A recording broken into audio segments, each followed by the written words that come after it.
I want you to sit down and write your biography, your autobiography. What happened the decade that you were born, and what happened the next decade. But then, and writing is great, because all these things are going to pass when you pass. So then I said, well, that's dumb. Put it on audio tape. So we started audio taping it. And I think it's up to as far as 1956, which were very big years. Very big years. And I said, that's dumb. Put it on videotape. You know, why go 2-3 generations back as far as technology? Put it on videotape. And that's what I'm doing. In fact, I finished it. But I've got to go back and play these on videotape. In other words, I sit down at a desk and play these on a videotape player. Excuse me, an audio tape player. And then get the whole story.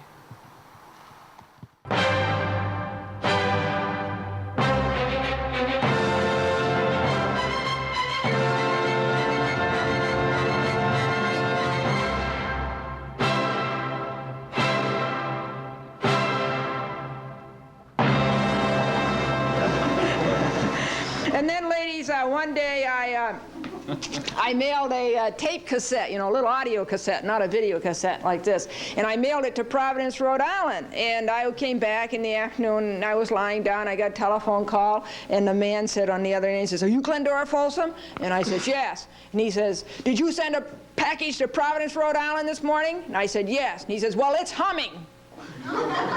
To me, it was kind of funny, but to him, it wasn't. And so he says, "You get over here just as fast as you can." Well, I get over there, you know, and here's all these postal inspectors, you know, they all have guns on their hips and everything, you know. And they stood right by me and they said, "You unwrap that." And sure enough, it was humming. What had happened was that the cassette, for some reason, that little player, you know, something hit that button and it started to roll. And can you imagine being in the post office and hearing all this foolish stuff coming out of the package?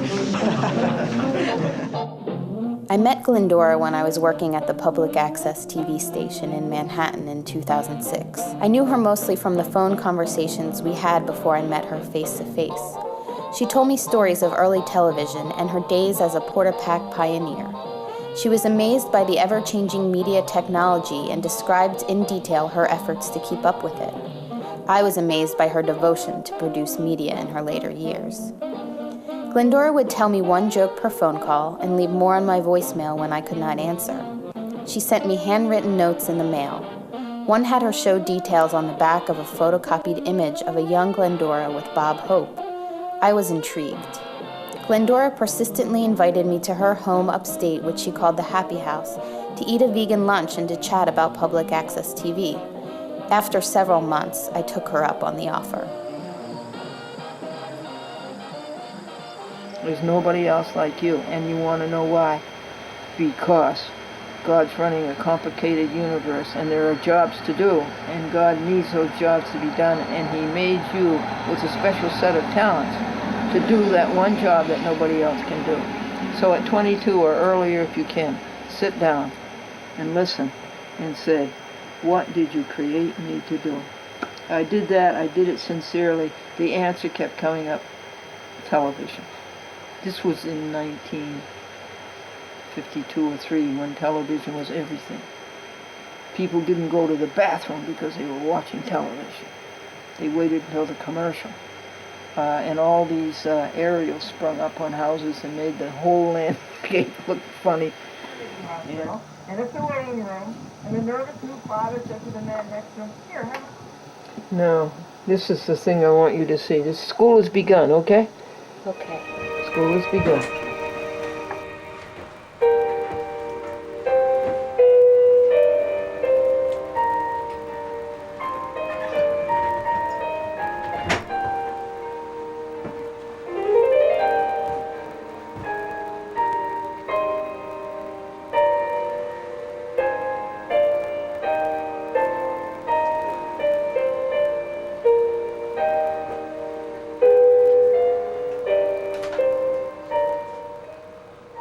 Hello, everybody.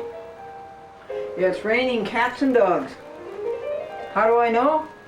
I just stepped into a poodle.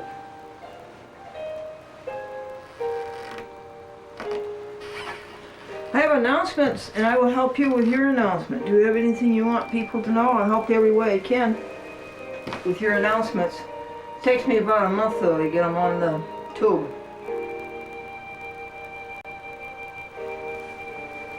I have an announcement. I would like to start by reading to you the First Amendment to the Constitution of the United States of America. The First Amendment. Congress shall make no law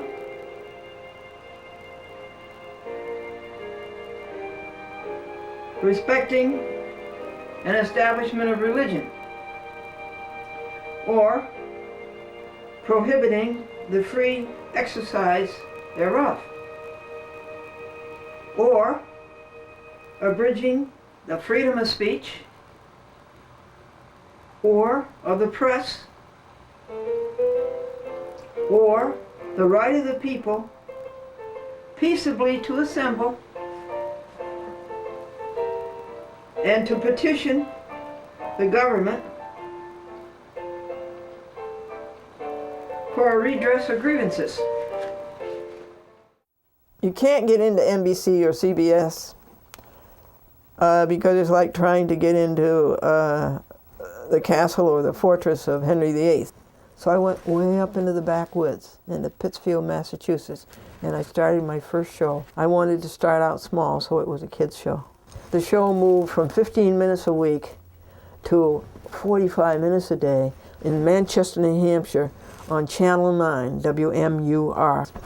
And it was the SS Glendora. And I told the kids that the SS stood for steamship, and they said, no, it stands for stupid show.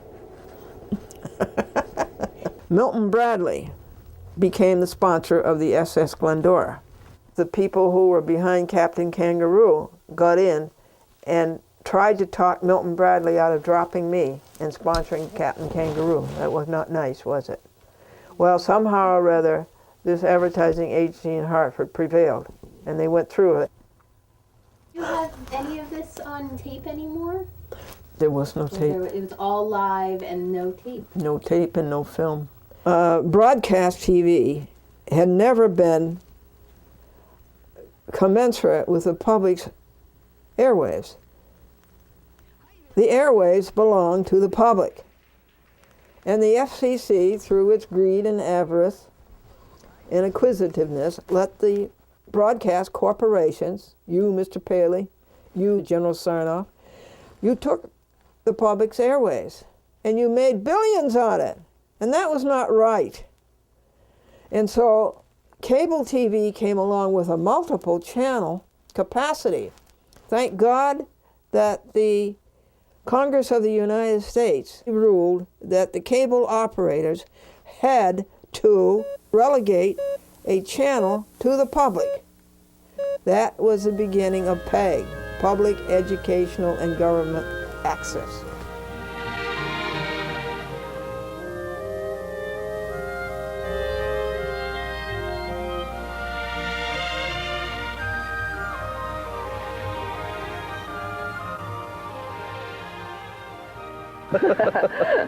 The welfare department seems to have a stigma attached, and, and people are just too proud to ask for help. Not me. Marie, would you tell us? A woman's place is all kinds of things. It's a collective of women, of 7 women and 7 kids living here together with the main purpose of keeping a retreat for women going. How are you today? I'm very fine. How are you? Oh, good, thank you. It's a beautiful day. Yes, indeed. It's delightful. Would you tell us if you're depressed by New York City's finances?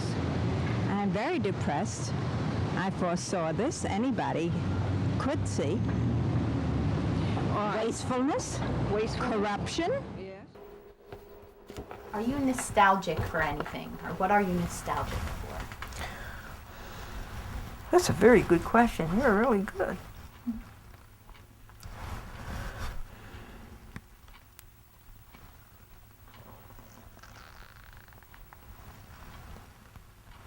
No, I'm just so happy now.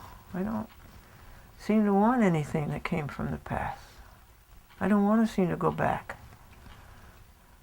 You know, Thomas Wolfe wrote the book, You Can't Go Home Again. And you know, I told you about little Jimmy Talbot, 10 years old, and he came back to see me at 62. He was trying to go home again. And from his reports and from the things he told me, I could see that he found out you can go back, but you can't go home again. It's not there. It's not there anymore. And I don't know whether you've been around when somebody dies or not. What do the survivors do? They get a dumpster. And you see that person's life thrown into a dumpster. We are in the town of Ghent. We're going to the museum. It's the Glendora Franklin Public Access Pro Se Newspaper Museum. And there is a Glendora Franklin Living Trust that funds this museum in perpetuity, we hope. This was a beautiful speaker for a CD audio that I use when I videotape A Chat with Glendora to have music in the background, and this just doesn't work anymore, so we bought my TV audience a new one, and it's beautiful. These things are so well designed and so intricately manufactured, I just can't throw it out. I've got out my duck boots, folks. And I was filing shoes. Goodbye, summer. Goodbye, fall. We'll see you in 2-3 months. This is my father and mother. These are the joke tellers. Great sense of humor. These are videotapes. You don't remember this, Victoria. It's before you were born. But videotapes used to be 2-inch. When videotape started out, that's all we had was 2-inch. Wow. And a half-hour reel spool weighed about 60 pounds. That's all we had. And then Sony came out with, or the Japanese, I don't know which, I think it was Sony, came out with a helical scan. And when you had the helical scan, the tape went around in a helix. Therefore, you didn't need this. And they came out with a Sony Portapack, which was a camera that weighed 8 pounds and a recorder that weighed 16 pounds. That made public access possible. Now, the museum has an index, and for every box, it gives the column. This happens to be column 1, and it gives the number of the rows. And then it tells you what's in the box. What would this be? This would be legal papers, folks. This is Cablevision. When I first started to sue Cablevision, I started suing Cablevision at a very early age. When? 1993. And this is the story of Suzanne McCormick, whose husband died 18 years ago and left her $24 million, and she hasn't seen 1 penny of it. You want to know where it went?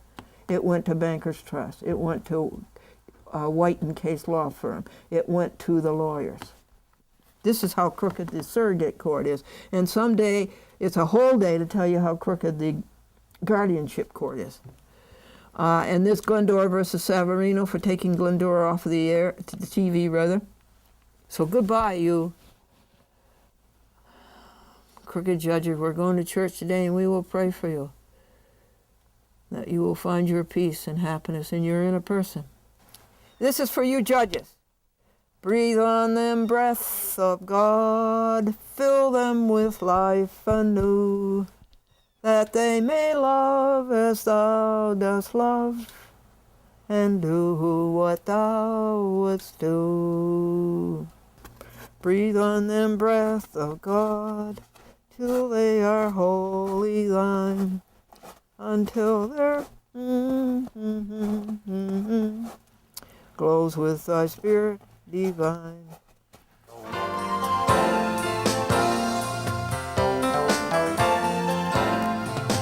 This is episode number 4000 of A Chat with Glendora. The show will feature some great old clips from the past, as well as some new behind-the-scenes footage. Plus, we'll find out some things about Glendora that you might not already know. Stay tuned.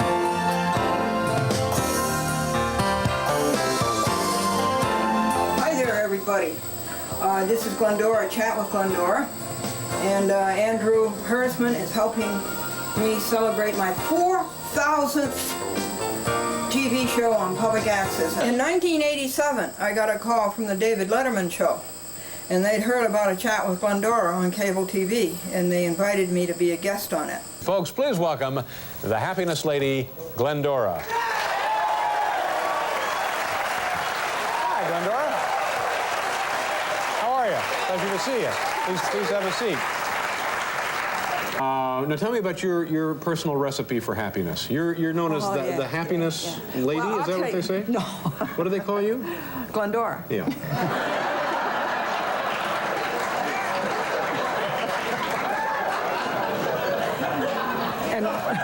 And what did you say your name was? I'm Dave. That'll be my last night. You are a very good interviewer. Well, thank you. And I'm going to recommend you for a raise. Thank you. The recipe for happiness, David, is that there's one thing in this world that you can do better than anybody else. And if you will go by yourself, you will find out what that is. And you will do it, and you'll be happy. Now, if you don't do it, David, it's going to nag at you every second of your life. So you find out what it is that you're good at. No, the one thing that you can do better than anybody else. The one thing you can do better than anyone else, and you just concentrate on that. Yes, you do. And then that'll make you happy. Well, sure, because you'll get everything you want. Yeah. The Cable Act of 1984 came out, Title 47, the United States Code, Section 521, et sequitur, the health and the welfare of the public. Congress called us an electronic soapbox. Congress was calling us a public forum. Public forums have a lot of power. Folks, they could just change 2 or 3 words in the public access law and it would be gone. So I thank you, Congress. I thank you, cable operators, that we have public access. It's a great, great, great phenomenon. It's truth, free speech. We are an electronic soapbox. Hi, Glendora. Tom Gorgie here from Denham. Hi, Tom. How are you? Well, I've had better days, to be honest with you. Yeah, what was wrong with the conference meetings today, and I had to call you because I don't have good news. Oh, bad. Yes. I have to call you to tell you that the executives in the company sat down and reviewed your program. Uh-huh. And I have to take it off the air. Uh-huh. Why is that? Well, what they're saying is that the public access is not really a place for someone to talk specifically about their individual difficulties with another party, and that the subject material is not pertinent to the general subscriber population of the system. Apparently he doesn't know about censorship and about public access and how you can't rule on the content of a program unless it's obscene. Is he ever worried about lawsuits on the First Amendment, freedom of speech? Cablevision is always worried about lawsuits, but because this is a matter of civil rights. You just don't do things like that. It's bad enough to even question the freedom of expression. That's bad enough in itself. But to do it in such a sloppy way, this is totally unacceptable, and it's very dangerous. I strongly warn him, and this is a warning, I warn him to reconsider. As to how much time I'll give him to reverse it, and I do mean reverse it, because it's an outrageous thing to do. Well, of course, after that, I went to the law libraries. And I started looking up the law. And it was overwhelming, but I certainly knew what my case was, that it was, at that time I wasn't knowledgeable enough to articulate it as editorial control. And back in those days, the FCC was a whole lot different than it is now, and a whole lot more competent. And I had the insight from above to call the FCC, and fortunately a young man answered, and I told him what they had done.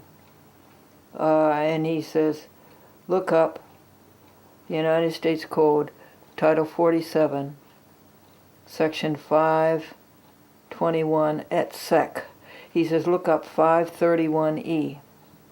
I went back to the library and I looked it up, and there articulated was everything I needed. No cable operator shall exercise editorial control over public access. And that's exactly what they had done, and I had the record. They took the program off of the TV, out of editorial control. So the oral argument for that, folks, is going to be before the United States Court of Appeals, 2nd Circuit, Foley Square, 17th floor. Come, you are invited. And you don't have to be invited. Courts are a public process. Remember that. You walk into any court that you want, and you watch, and you listen, and you observe, and you find out what's being done wrong. The Westchester Court ruled, and the only thing Cablevision's lawyer, Park Avenue lawyer, could say to Judge Silverman was, could we have 30 days? So they waited 30 days, they put the program back on the TV. This was a tremendous blow to Cablevision, because Cablevision was used to saying, I don't care what the law is, I'm going to do it anyhow. And it still is their attitude. But this time, they lost.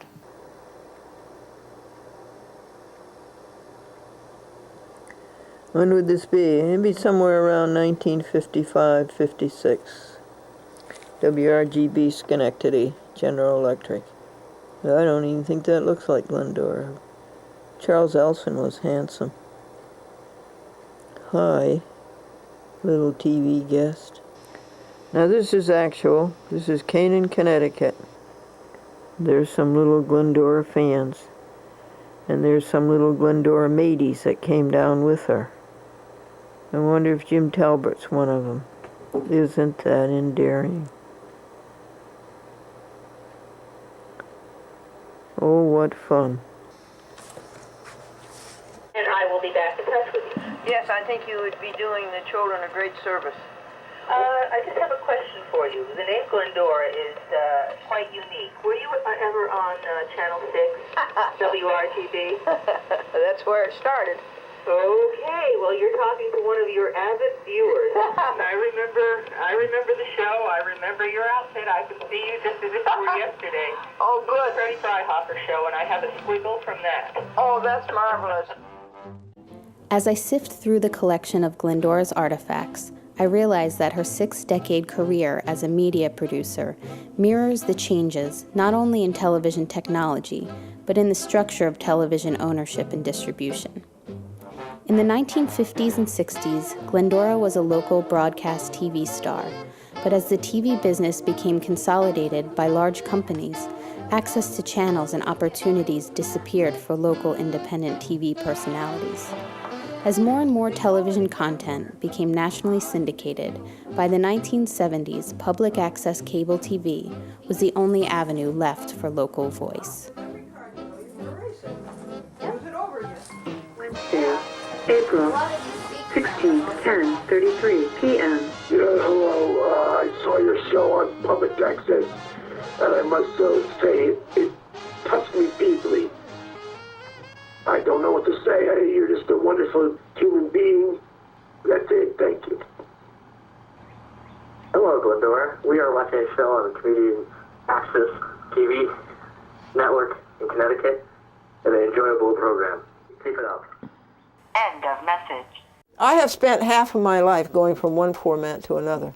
These are returns from my TV stations. Those will all be gone. You come back in 4 days, every one of those will be used up and gone out to a TV station again. This is one mailing of A Chat with Glendora, probably for some month. Well, it would tell you right down here. $100.20 to mail out A Chat with Glendora. Now that's probably another question you have. Why not only do you spend your time and your ergs of energy, but why do you spend so much money? And this is only mailing. Then you have to buy videotapes. Now it's DVDs. And then you have to buy camcorders that you wear out. It's played from the mini DV. it goes into this one right here. This is the bottom DVD. And then it comes out of the bottom DVD and goes into the character generator. Out of the character generator up to this DVD, up to this DVD, up to this DVD, up to this DVD, and up to this DVD. And I can't get these two to give a picture. And I was wondering if you could help me, but you don't have time, I don't think now. Anyway, it goes from this DVD over to the bottom VHS, the Sanyo, up to the next VHS, so forth, and so forth, so that I can make, when the whole thing is operating, I can make 15 dubs at the same time. Well, I have to, if it's going to 60 TV stations.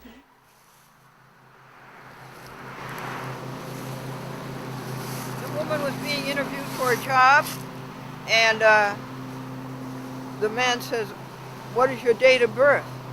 And she said, "November 15th. And he says, "What year?" She said, "Every year." Hey, Mary. Hi, Glendora. How are you, honey? I'm good. How are you? Good, thank you. Hi. I have 20 beautiful shows for you for next month.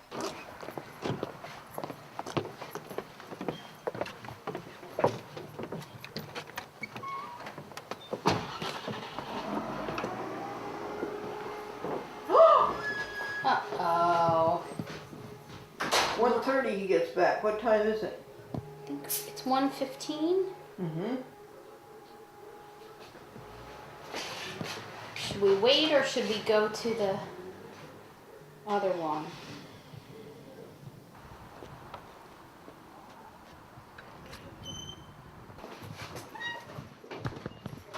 Ah, they're open. Hello. Hi, hon. Hello.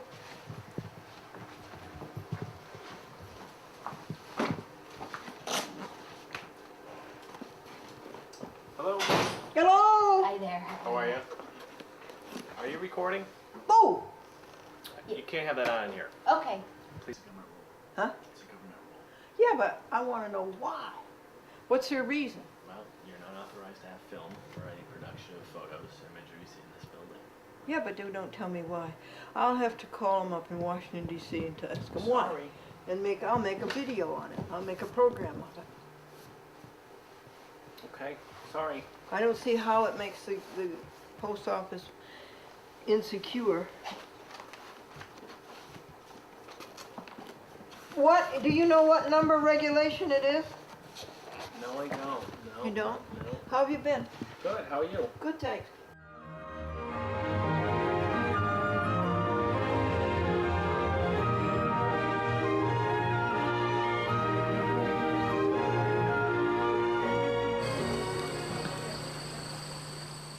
This is Franklin's teddy bear. Franklin got him when he was just when he was only a year old, and that would be in 1919. Little pants, aren't they cute? And this chair is where he went into a coma on the morning of October 18th. You see that calendar up there? That's why I keep that calendar, because it was over his bed that year, the year of his death day. This is his mother and father. This is Franklin and Glendora in 1958. Excuse me. Yeah, 1950. Yeah, that's right. 1958. They'd been married only 4 or 5 years then. May thy rich grace impart strength to our fainting heart. Our zeal inspire. Oh, hear us while we pray. Take all our guilt away. Oh, let us from this day be wholly thine. And know, Victoria, this is August the 15th. Half of the month is over. we are too busy. We do not value one another. We're all too busy. We're all too busy. I think I will have a funeral. And I think I will invite you and others. Next message. I dreamed that I went to heaven and that I didn't like it, and I asked to come back to Earth. I love Earth. I love this life. I really don't want to leave it. Mary Kilser, my neighbor to the north, will probably be the first to know. And I want it very clear that I'm not to go to the hospital, and I want it very clear that I'm not to have resuscitation. And then you should come as quickly as you can. Take all of the DVD recorders, and then you would take all of the desk boards and put them into your van, and then you'd take the 6 filing cabinet, and then you'd take the 4 folding chairs, and you would take them, come around and take the bed, and then take the rugs, the 2 desk boards, the 6 filing cabinets, the 4 chairs, the 22 VHS DVDs, and then you would put the bed way in the back at the stern of the museum, and then you would lay down the rugs. This is the funeral when I go to heaven. Bye. And the people bowed and prayed to the neon gods they made. And the sign flashed out its warning in the words that it was forming. And the sign said the words of the prophets are written on the subway walls, in tenement halls, amongst the sound of silence.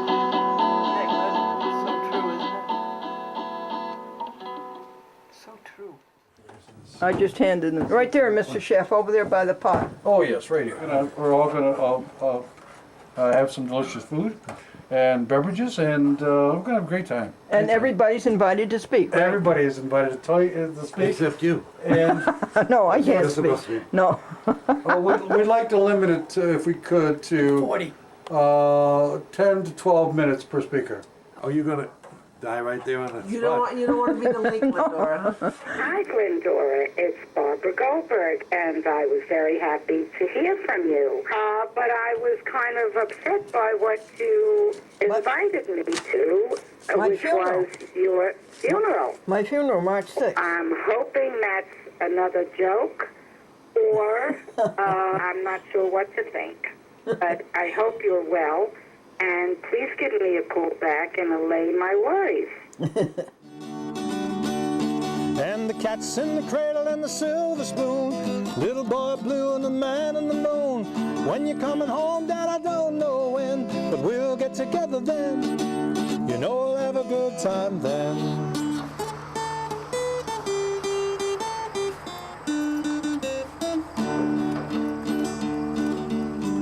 When Franklin went to heaven on the night of October the 18th, 2003, at exactly 8:10 p.m., his soul made the flight. He had asked me before, of course, to call all of his people.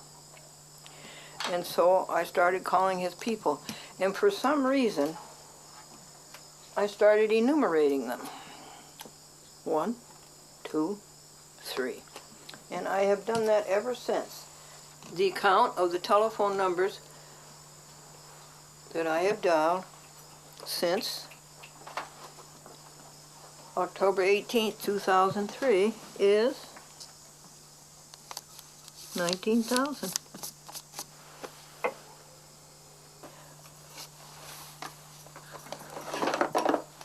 Here are the Monday calls. Here's the Saturday calls that I would have been doing today. Friday, Thursday, Wednesday, Tuesday, Monday.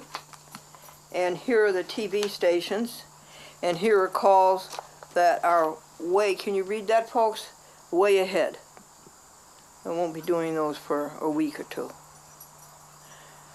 And then when those calls are all done, folks, I do the one-time only calls. And that's how I met Victoria. She was a one-time only call at one time. These are TV stations that carry A Chat with Glendora. So we have to call them regularly and find out that they're not doing a thing, some of them. And these are the people that I met here at church. Local folks.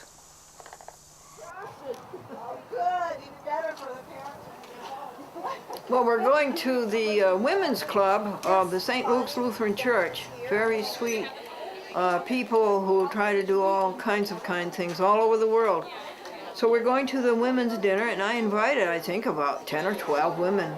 And the only two who came were Victoria Kereszi and Sarah Schubert. We'd like to welcome you to the third annual, or sort of annual, women's dinner. This is kolka. This is vegetarian turkey. And if they have meat, I'll have to have a substitute. Which I'm sure there will be meat of some kind. Whoops. All right, how's that? What? Oh, more. More? Yeah. Can you see the name? Your mic is a dark. The men look nice. They're all dressed up. Yes. I love it. I love having the men wait on us. Hello. Shall I toss? When are you on Berkshire Cable? Every night. Every night. At what time and what channel? Channel 7. No, Channel 8 for 2 hours, 7 to 9 p.m. Monday through Friday. You wear your hat. Oh yeah. She always has a hat on. Yeah, it's the hats that throw me off. I have to be honest. The hat threw you off? Throw me off. What's that mean, throw you off? Turn you off? I'm not sure why you wear the hat all the time. What's that? I'm not sure why you wear a hat all the time. My brains are cold and I have to keep them warm. It's the way she that's a good answer. It makes people look at my hat instead of my face. How's that?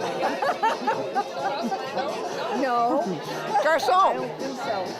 Could I see the head garçon, please? The head waiter?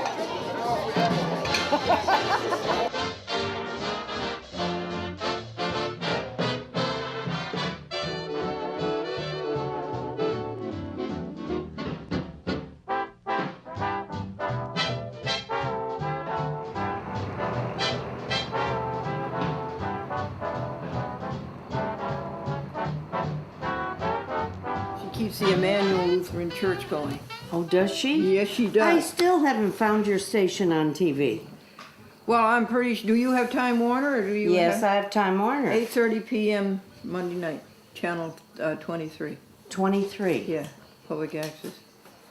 8:30 p.m. 8:30? Yeah. Oh, I tried at 8 o'clock. Tell them about the Apple Festival. Huh?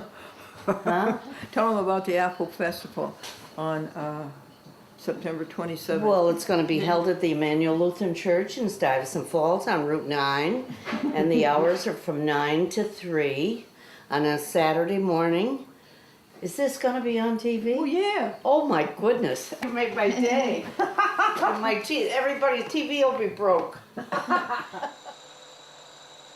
So there's 25, and now I've already made a mistake. There's another 25. It'll be 26 and so on. Well, you'll have to make it 25A, I think. Something like that. Sure. 26, 27, 28. And see, all that's in here is just one DVD disc. The one program I have to copy. Yeah, this is the one show. And it's show number 5472-28. Every single one of those goes out every month. Do you like doing this kind of work? I prefer it over doing the work that a lot of my friends do, working at Hannaford, Dunkin' Donuts or such, just standing behind the counter or pushing carts around, yeah. Well, not only that, he's his own, he's an independent contractor. He's got his own business. We've been experimenting for more than 2 months now, maybe, with the different cameras that Glendora's picked up, which advertise to go straight to YouTube, but don't necessarily do as they're advertised. But my suggestion was simply to take the one camera I have that I use, that I know works, because these produce odd files that don't work. These produce proprietary files just for the software. My suggestion was that Glendora does her filming with that, does her video with that. You know, everything she does day to day, she can put it right in her pocket. And when I come around the one time of the week for our weekly meeting, she just hands me the little SD card that's in the camera. She has more than one, so she can just put another one in it and just go about videoing as she likes. I take the card, go back, stick it in the computer, load in all of the footage she's done, split them up in half hours, and those make dubs. Those go straight out to DVD. And then group them up again into hours and send those all off to YouTube. Nice idea, isn't it? Well, I'll tell you. Who's going to do the titles? Now, Devin and I started out our relationship with the arrangement that Devin would do the titles. And he went away and he did them as a tryout, I think it was, and I was to pay him $100 a month to do the titles.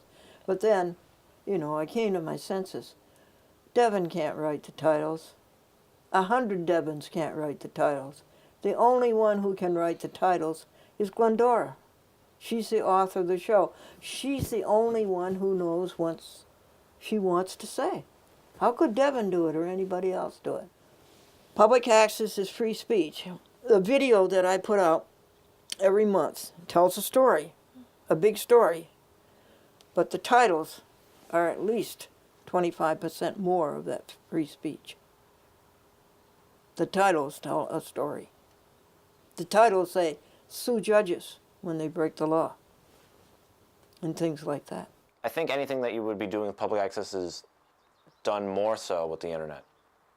And everyone can have their own public access. They can have their own website, they can have their own YouTube account, they can do their own thing. And it's a lot easier to do online, I think. Or maybe just easier to access even. The problem there is that there's billions of sites on the YouTube. And you get lost, maybe. Whereas in public access, you didn't. You know, there's just so many things to see, right, on the YouTube, that you just might get lost and nobody will ever find you. Let me ask you this. Isn't it sad that there wasn't any legislation made that satellites had to do public access? Only cable TV stations have had to do it. Why was cable made to do it originally? Back in the late 1960s, people like George Stoney agitated to the municipalities that here are these cable companies stringing their lines along our public highways, their hours. Therefore, those cable companies should pay the municipalities a percentage of their revenue. And they agitated so successfully that they finally made this a reality, and Congress put out legislation. Similarly to how there are cable providers that provide access to television, everyone's connection to the internet is provided by an internet provider. And what they've charged, and now won in court very recently, is that because we own and pay for this internet access, we have the right to filter or censor or change what on the internet gets to you faster. Providing easy to challenging hikes. A great place for mountain biking. And then if we find out that the response is down, the telephone calls are down, and when I go out in the public, fewer and fewer people say, I watched you on TV last night, or I've seen you on TV, if that goes down, then we possibly could stop the television distribution, and we could just rely on the internet. But I will not stop videotaping. I cannot let God's kaleidoscope go by without making a record of it. The moon that comes up, the rainstorms, sunrises and sunsets, what the cats do that's so funny, what the raccoon does. I can't stop videotaping that. This is the century that I'm in. These are the things that are happening in this century. A record has to be made, and I have to do my part. God's sunshine, God's creation, God's variety, God's beauty, God's colors, God's design, God's manufacturing, God's precision, God's perfection, God's love, the fun and laughter and joy of God. Now you see, you do that, I started it right there. If I keep that up, when I get to 10 after with this second hand, I've had a moment of ecstasy with God. And the more of those you have, the more successful, the more appreciated, the more fulfilled, and the more correct you will be. Now you see, that's why I have a second. I have one here because this is my writing desk. I have one clock there because that's my editing desk. I have one over here in the kitchen when I wash the dishes. I can have one of those moments of supreme happiness anytime I choose. God has never been in a hurry. Jesus lived 30 long years on the earth before beginning his active public ministry. Was Jesus right on schedule? Was he fulfilling God's precise timetable? Yes. Few things worth attaining can be accomplished in a day. What matters is the slow, steadfast, obedient pursuit of the goals to which God calls you. Glendora has a lot of advice for people aimed at the attainment of happiness and fulfillment of one's hopes and dreams. Her self-published how-to books include The Happy Book, Be Perfect, and This is the Answer to Everything. All books are self-distributed on Glendora's cable TV show. Glendora's love in physics was started in graduate school in the late 1960s. She wrote and published 3 subsequent volumes throughout the 1970s. Physics is about force, and force is God, and force is love. If there's a force of love, there's also an equal and opposite force, which is evil. Sometimes I wondered if that isn't why there is evil, because you wouldn't have any upward progress unless you had evil. So force, and then the equal force, which is evil, pushes it up, and so then more love has to come along to get rid of that evil, and that pushes it up again. Somehow do you think that could be progress? So that's how I went into graduate school, into physics, in the university, to try to understand the universe. And that was the year that the 2 men walked on the moon. It's nothing to sneeze at, Dottie come. And when you were at school and you were studying with other people, were they studying similar things about God and physics? Oh, no. Well, they all poo-pooed my idea that about the convergence of electromagnetic waves. What were their reasons? Well, they're of a different intellect. They're of a different orientation. They don't want metaphysics. They want physics. They don't want philosophy.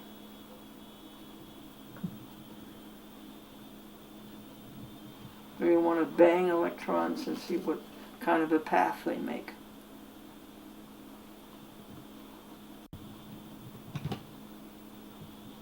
And of course their doing that led to the atomic bomb and the hydrogen bomb. Teach me thy patience, one with thee, in dearer clothes or company, in faith that keeps work sweet and strong, in trust that triumphs over wrong. Did you get back your paper to me that you had read the dye instructions? Did you get that paper back to me? If not, would you please? Okay, that's all. I've checked you off for many other things. And I told it all to you in the letter, honey. I could find you a joke, though. Do you know the difference between Xerox machine and the flu? The Xerox machine makes facsimiles, and the flu makes sick families. Okay, let me just keep checking the list here. No, you're all done, honey.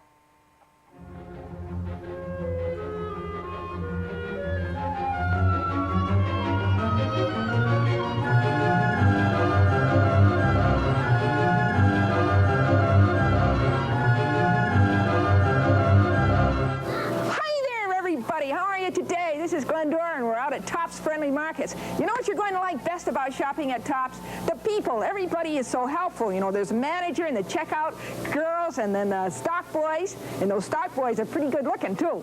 And you know what else you're going to like about Tops Friendly Markets? The produce. The produce is super fresh, folks. Just like that guy who took your daughter out last night. Remember, Tops is a supermarket with people where you don't have to talk to yourself. That's why we've got extra specials because you're Tops. We're buying for 40 people.